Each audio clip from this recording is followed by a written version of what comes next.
सर्वांना नमस्कार. इश्क वाला लव या लव्ह स्टोरीचे 21 एपिसोड यापूर्वीच अपलोड केलेले आहेत.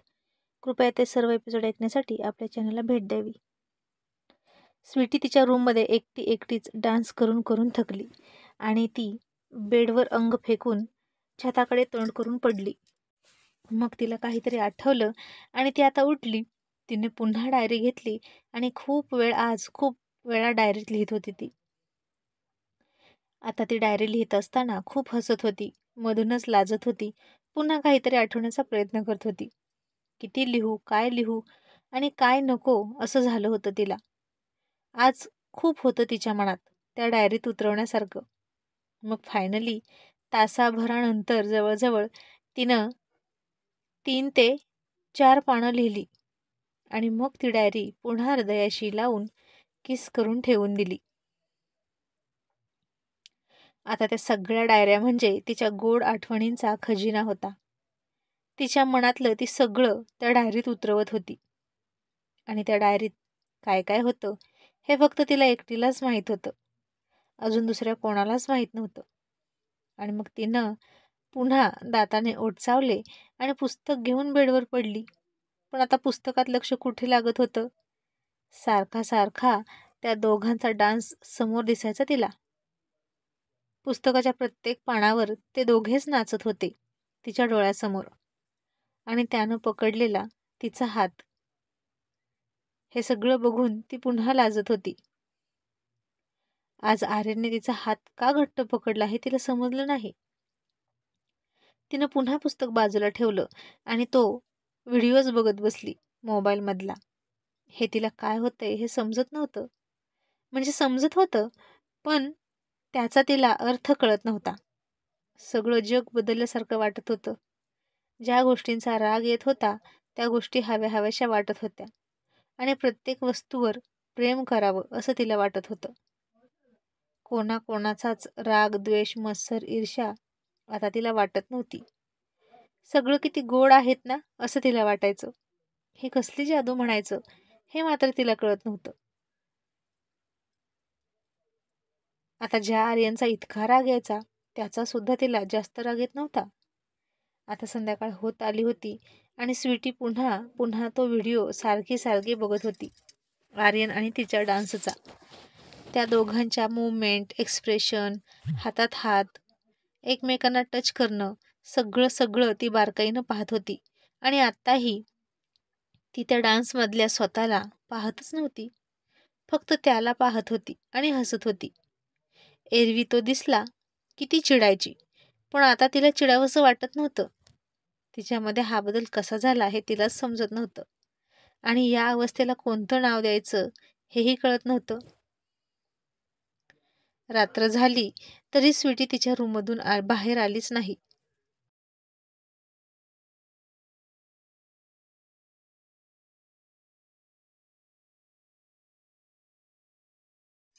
रियानं तिला खूप हाका मारल्या पण ती खाली आली नाही. शेवटी रिया तिला बोलवायला गेली. मग ती खाली आली.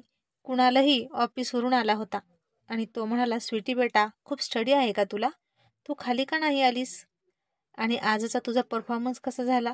आणि स्वीटी आर्यनने पकडलेला तो हात गालाला लावून हळूच हसून म्हणाली, खूपच लवली झाला. रिया आणि कुणाल तिच्याकडे बघून हसत म्हणाले, काय काय म्हणालीस? लवली झाला परफॉर्मन्स? तशी ती भानावर आली आणि म्हणाली, नाही डॅड, चांगला झाला असं म्हणायचं होतं मला. सगळ्यांनी माझं खूप कौतुक केलं आणि मला अभ्यास आहे, मी निघाले असं म्हणून ती तिथून पळून गेली. कारण आता तिथं बसणं आणि सगळ्यांपासून तिला तिच्या एक्सप्रेशन लपवणं खूप अवघड जात होतं. आजच तिचं वागणं खूप बदललेलं दिसलं. सहज कोणाच्याही अगदी लक्षात येण्यासारखं होतं ते. कुणाल तिला हाक मारून म्हणाला, स्वीटी बेटा, डिनर तरी कर. ती म्हणाली, नको डॅड, मला भूक नाही असं म्हणून आत गेली.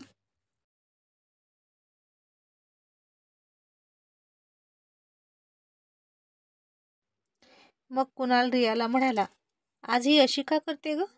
इतर वेळी तर आपल्याला न जेवता झोपू देत नाही. रिया म्हणाली, कुणाल होती आल्यापासून अशीच करत आहे. काय झालंय काय माहीत नाही तिला. अगं तिचा अभ्यासाचा लोड असेल तिच्यावर. युनिव्हर्सिटी टॉपर आहे ना ती. आणि तू एक काम कर, तिला झोपताना दूध दे. रिया म्हणाली ओके. आणि मग कुणाल म्हणाला, मग काय म्हणतात तुमचे बंधुराज, द अर्जुन महाशय? आठवण काढतात की नाही कधी लाडक्या बहिणीची? कुणाल असं म्हणाला.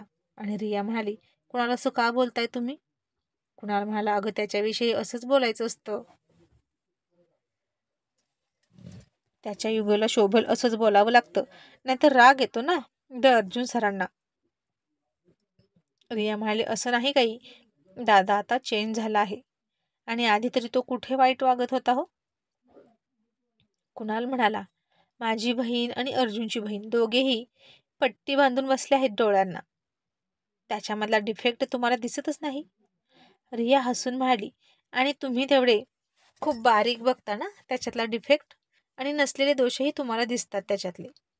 कुणाल म्हणाला, आणि तुम्ही दोघी त्याच्यातले असलेले दोष लपवता.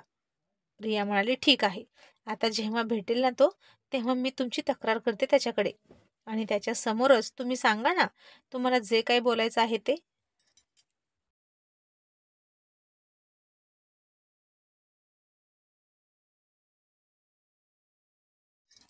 आणि कुणाल म्हणाला, सांग सांग, आता मी तुझ्या भावाला घाबरत नाही. किती दिवस घाबरून राहू त्याला? तो स्वतःला खूप तिस्मार खान समजतो. तुला फोन तरी करतो का तो? आणि भेटायला तरी येतो का? अजिबात नाही.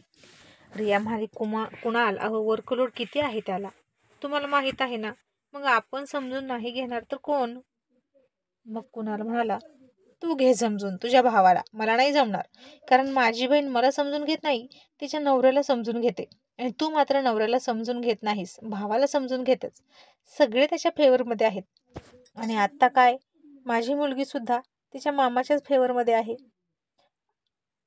रिया म्हणाली, अहो असं काही नाही, तुम्ही चुकीचं समजत आहात.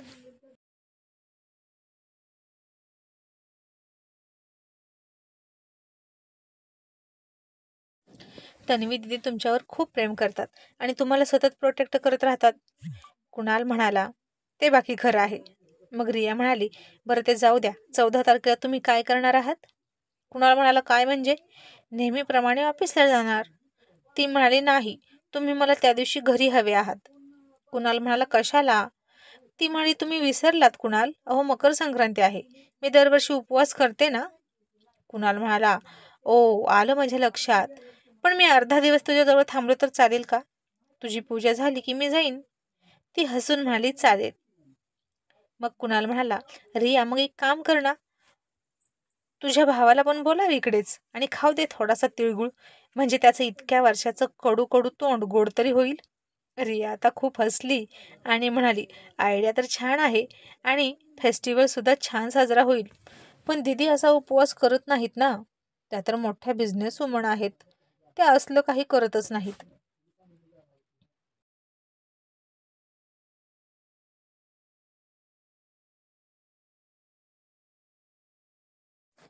कुणाल म्हणाला, चूक. ती कितीही मोठी बिझनेस वुमन असली तरी सगळ्यात जास्त, खूप खूप जास्त प्रेम तिचं नवऱ्यावर आहे. आणि ती तिच्या नवऱ्यासाठी अगदी काहीही करू शकते. पण मला सांग, हे असलं आमच्या अमेरिकेत पण नव्हतं, म्हणून तन्वीला माहीत नाही. पण तू कधीपासून हे शिकलीस? ती म्हणाले, अहो माझी आई करायची ना बाबांसाठी, सगळे उपवास करायची. बाबा जवळ नव्हते तरी ती त्यांच्या दीर्घ आयुष्यासाठी मनापासून प्रार्थना करायची. आणि आमच्या शेजारच्या बायकासुद्धा खूप करायचे असलं काही. आणि ते बघून माझ्यावरही तोच संस्कार झाला आहे. आता तिच्या आईचं नाव ऐकलं आणि कुणाल पुन्हा थोडा शांत झाला. मग रिया म्हणाली, आता दीदींनी हे अमेरिकेत पाहिलं नव्हतं ना, म्हणून त्यांना माहीत नाही. पण वटपौर्णिमा मात्र करतात बरं का त्या, दरवर्षी. कारण त्यांच्या घरातल्या नोकरांनी त्यांना सांगितलं ना म्हणून. कुणाल म्हणाला, हे सगळं करायची काही गरज नाही ग. नवऱ्यावर प्रेम आहे बायकांचं, हे दिसतं की त्यांच्या कृतीतून.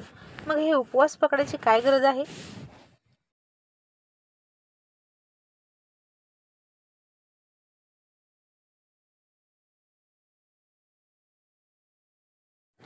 रिया म्हणाली, हे बघा, आता हे असलं बोलू नका बरं. आम्हा स्त्रियांच्या काही भावना असतात आणि त्यांना अजिबात तुम्ही दुखवायचं नाही असलं बोलून. आपण सगळे सण साजरे करतो ना, मकर संक्रांती, अगदी तुम्ही पतंग उडवता त्या दिवशी, स्पर्धा भरवता, बाकी सगळे सण साजरे होतात, पण नव्या पद्धतीनं. आणि फक्त आम्ही उपवास केला की आम्हाला वेड्यात काढता का तुम्ही? कुणाल म्हणाला, okay sorry, I respect your emotions. पण रिया, तुझ्या भावाला इकडे बोलवलंस ना, तर मी सुद्धा उपवास पकडेल तुझ्यासाठी. रिया आता हसली आणि म्हणाली, आता हे काय अजून? कुणाला हसून म्हणाला, गंमत केली ग, पण बोला ना त्यांना, सगळ्यांना आपल्या घरी. रिया म्हणाली, तसं दादाला बोलावणं अवघड आहे हो. कुणाल म्हणाला, तू काहीही कर, मी सगळी अरेंजमेंट करतो, पतंग वगैरे आणून ठेवतो, पण मला इथे अर्जुन हवाय म्हणजे हवाय. फेस्टिवल खूप धमधडाक्यात साजरा होईल आणि सुभेदार फॅमिलीकडून देसाई फॅमिलीला एक मस्त सरप्राईज भेटेल. And the most important thing, सगळ्यात महत्त्वाची गोष्ट ही आहे की आपली स्वीटू खूप खुश होईल. ती सारखी सुट्टी दिवशी देसाईंच्या घरी जात असते, तिला तिथे करमतं आणि सतत आपली तक्रार करत असते की आपण खूप बोरिंग आहोत. रिया, अगं मुलांनी आपल्याला बोरिंग म्हणून आउटडेटेड ठरवण्याच्या अगोदरच आपण सावरूया आणि तिच्यासाठी काहीतरी करूया, म्हणून बोलाव बरं त्याला. आणि हे बघ, स्वीटीसाठी सुद्धा हे सरप्राईज असेल, समजलं? मग रिया म्हणाली, ओके मी करते प्रयत्न, असं म्हणून दोघांनी डिनर केला आणि तिनं स्वीटीला दूध सुद्धा दिलं. आता इकडे देसाई मेन्शनमध्ये सगळे डिनर करत होते. आर्यनचा डिनर त्याच्या रूममध्ये तन्वीने नेऊन दिला होता आणि तरीही आर्यन जिन्यावरून चालत खाली येत होता आणि त्याचं सगळं लक्ष समोरच होतं. त्याला सुद्धा सकाळपासून काय झालं होतं आणि हे काय होतंय त्याच्यासोबत कळतच नव्हतं. ही कसली जादू म्हणायची, जिने तो त्याचं सगळं भान हरवून गेला होता. आता तो खाली येत होता आणि आर्या त्याला बघून शॉक झाली आणि म्हणाली, मम्मा, दादा खाली आला, त्याचा पाय आता बरा झालाय की काय? अर्जुन तन्वीने त्याच्याकडे पाहिलं तर तो खूप सहज पाय टाकत जिने उतरत होता आणि चेहरा बघितला तर कुठेतरी हरवल्यासारखा दिसत होता आणि गालात मंद मंद हसत होता. डान्स करताना स्वीटी त्याच्या जवळ यायची, त्याच्या डोळ्यात डोळे घालायची, गालात मंद हसायची आणि पुन्हा त्याच्यापासून अलगद झोपाळ्यावर हिंदोळा घ्यावा असा पुन्हा मागे जायची, पुन्हा पुढे यायची. त्याचे कधी तिच्या हातात हात होते, कधी तिच्या कमरेत हात होता आणि तिचेही हात त्याच्या खांद्यावर होते. त्याच्या बाजूने ती परीसारखी गोल गिरकी घ्यायची आणि त्याच्या खांद्यावर अलगद डोकं टेकवायची आणि हे सगळं खूप स्लो मोशनमध्ये घडत होतं आणि ते चित्र आर्यनच्या डोळ्यासमोरून हलतच नव्हतं. तसा इतर डान्ससारखा हा सुद्धा फक्त डान्सच होता. पण तरीही ही सुभेदाराची मुलगी काही केल्या त्याच्या डोळ्यासमोरून हलत नव्हती. दोघांचा डान्स लाजवाब होता, नो डाऊट, पण इतरांपेक्षा त्या दोघांच्या जास्त लक्षात तो राहिला, हे मात्र का समजत नव्हतं. आणि दोघांच्या चेहऱ्यावरचे डोळ्यातले एक्सप्रेशन त्या डान्सपुरते होते की आणखीन काही, याचाही त्यांना पत्ता नव्हता. पण काही का असेना, या मेमरीज स्वीट मेमरीज बनल्या होत्या.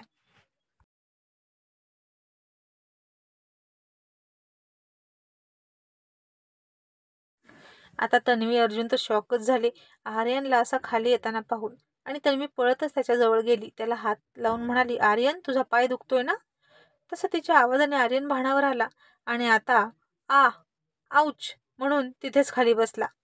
मम्मा, खूप दुखतोय पाय, असं म्हणून ओरडला.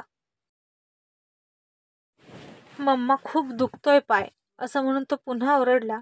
तन्वीने आता डोक्यावर हात मारला आणि आरू म्हणाली, आर्यन दादा, आत्ता तू आमच्या समोर जिने उतरून किती सहज चालत आलास आणि आता ड्रामा करतोस का? आर्यन चिडून म्हणाला, यू डफर, तू शांत बस. मी का ड्रामा करेल? मम्मा, खूप दुखतोय पाय. Oh no mamma.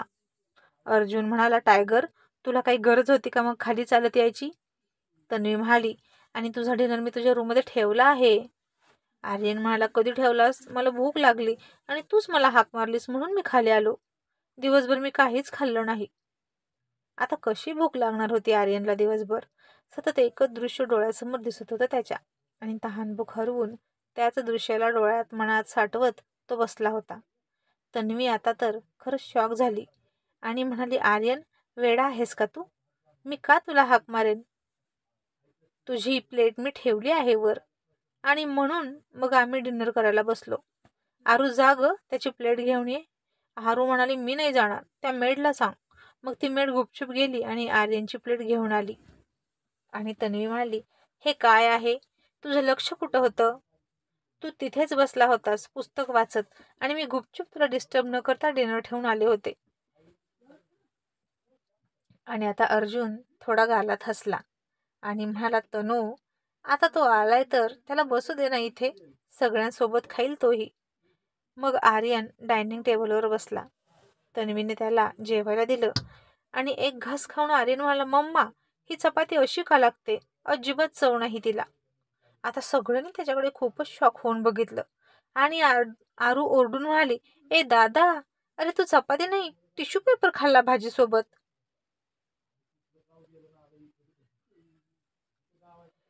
तसं त्यानं व्हॉट म्हणून डोळे मोठे केले आणि थू थू करून सगळं थुकून टाकलं. आता त्याचं जेवणातही लक्ष नव्हतं. तन्वी वैतागून म्हणाली, आर्यन काय चाललंय तुझं? कुठे हरवला आहेस तू? का भूत लागले तुला? मला ना या मुलाचं काहीच कळत नाही. अर्जुन तू खूप ढील दिलीस त्याला, म्हणून तो असा करतोय. अर्जुन म्हणाला, तनू रिलॅक्स. आर्यन डॉक्टरला बोलवायचं का आपण? तुला काही होतंय का? आणि आर्यन म्हणाला, नो डॅड, मला कुठे काय होतंय? मला काहीच नाही होत. I am absolutely fine. Arya म्हणाली, मग असा का वेड्यासारखं करतोस? आणि आर्यन मनातच म्हणाला, ओ गॉड, ही डफर स्वीटी सुद्धा का सारखी सारखी डोळ्यासमोर येते? उगीच हिच्यासोबत डान्स केला. लावणी केली असती तर ती सगळं विसरून तर गेलो असतो मी. पण ही आता माझ्या डोक्यातून का जात नाही?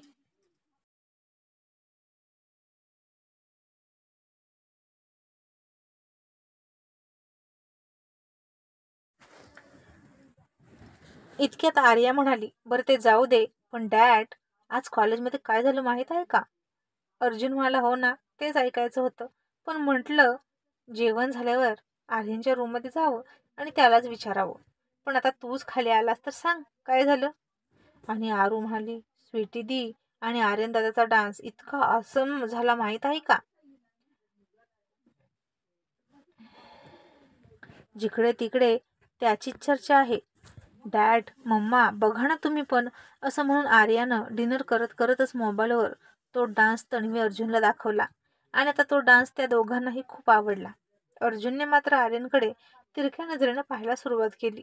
आणि आता आर्यन मात्र त्याच्या चेहऱ्यावरचे ते एक्सप्रेशन लपवू शकला नाही. त्याला खूप लाज वाटत होती आणि त्याचे गाल लाजून ब्लश करत होते. गोरा गोमटा आर्यन चक्क लाल झाला होता लाजून लाजून. त्याला अजून कोणी काही म्हणालंही नव्हतं तरी त्याची ही अवस्था होती. स्वीटीपेक्षाही त्याची अवस्था खूपच विचित्र झाली होती. आणि आता तो सगळं कॉन्सन्ट्रेशन जेवणावर करत होता, म्हणजे निदान तसं दाखवत तरी होता. मग तन्वी म्हणाली, वाव, छान, मस्त, नाईस, ऑसम. आणि तो सनी हरला ना? आर्या म्हणाली, सनीचा सुद्धा आहे ना व्हिडिओ, असं म्हणून तिने सनीचा व्हिडिओ दाखवला. तसं सनीला त्या विचित्र अवस्थेत लावणी करताना पाहून तन्वी अर्जुन खूप हसायला लागले. मग अर्जुन घसा साफ करून म्हणाला, टायगर, मग कसं वाटलं डान्स करताना? आणि आर्यन तसाच गाजराचं सॅलड तोंडात घालून म्हणाला, लवली डॅड, व्हेरी लवली. तसं तन्वीने त्याच्याकडे मोठे डोळे करून बघितलं आणि म्हणाली, काय? आणि आर्यन पुन्हा भानावर येत कसं तरी हसत म्हणाला, काही नाही, छान छान वाटलं नेहमीसारखं. आरू म्हणाली, पण dad, tell me one thing, कसलीच प्रॅक्टिस नसताना या दोघांच्या स्टेप्स कशा काय जुळल्या? इथं महिना महिना प्रॅक्टिस करून सुद्धा सूर जुळत नाहीत. मग हे कसं शक्य आहे डॅड? हा माझ्या पुढचा पडलेला प्रश्न आहे.